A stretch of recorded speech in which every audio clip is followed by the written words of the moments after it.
A Cuban settlement built by Russians in the 80s is Najasa, a small town in eastern Cuba. José Antonio has lived here for many years with his family. He became a permanent deacon because there was no priest, as is the case in so many rural areas of Cuba, and he wanted to live in this Russian-built settlement to be in the middle of everyone else. Every day you meet and greet people in the street. They ask, when is the next baptism, and at what time is there a mass? They want to know when there is a procession or a celebration. The direct contact with the people here is simply marvelous. The former teacher now works for the school administration of the government. He has contacts with all the organizations of the revolution. For José Antonio, this is an advantage. No matter what the subject of conversation is, the religious message is always there. It always has to be present. Why? Because as a deacon, I work in both a social and a pastoral sphere, and as a deacon, I cannot separate the social and pastoral dimensions in my life. Today is José Antonio's day off. That means he is free to work as a deacon. Without his small motorcycle, he would not be able to do his work at all. He has a 1-hour drive to reach the house where he is to baptize little Heidi Jocelyn. The young father of the child is no longer there, but the 16-year-old mother has the full support of her family. José Antonio provides encouragement with a short homily. We welcome Heidi Jocelyn into the kingdom of God, and we will surround her with all the signs of God's kingdom.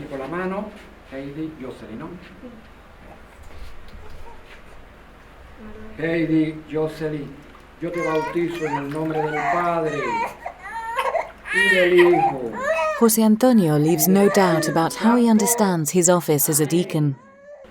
It is an error to think that the deacon is just an ayudante or helper. He is not a helper to the priest. The permanent deacon is a ministry in its own right, with its own rules and regulations, but a ministry in its own right. The next stop is to the home of an elderly couple. For many years they have opened their home for church services and community assemblies. They are very grateful for the brief but warm-hearted visit of the deacon.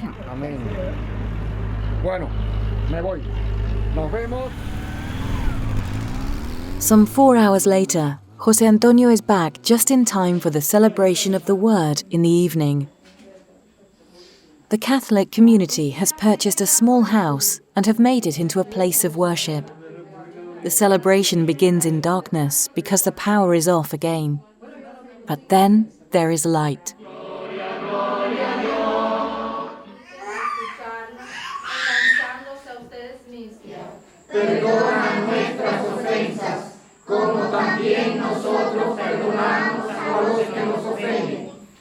During the week, Mirta, José Antonio's wife, uses the house for the children's catechesis.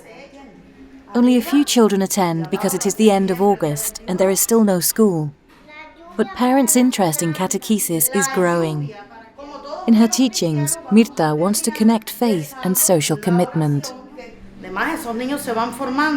As these children learn, in the future they will become good students, and as good students they will be good workers. If they are not good students, they cannot become good Christians. As Christians, if we are not good workers and have no pride in our work, we cannot be good Christians. La esposa tiene en el diaconado un papel importantísimo.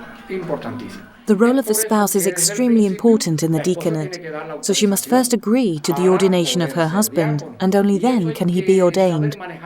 This is a good solution to avoid any problems later on. It is both spouses who must commit to the office of the deacon. Fuerte con este ministerio del diaconado.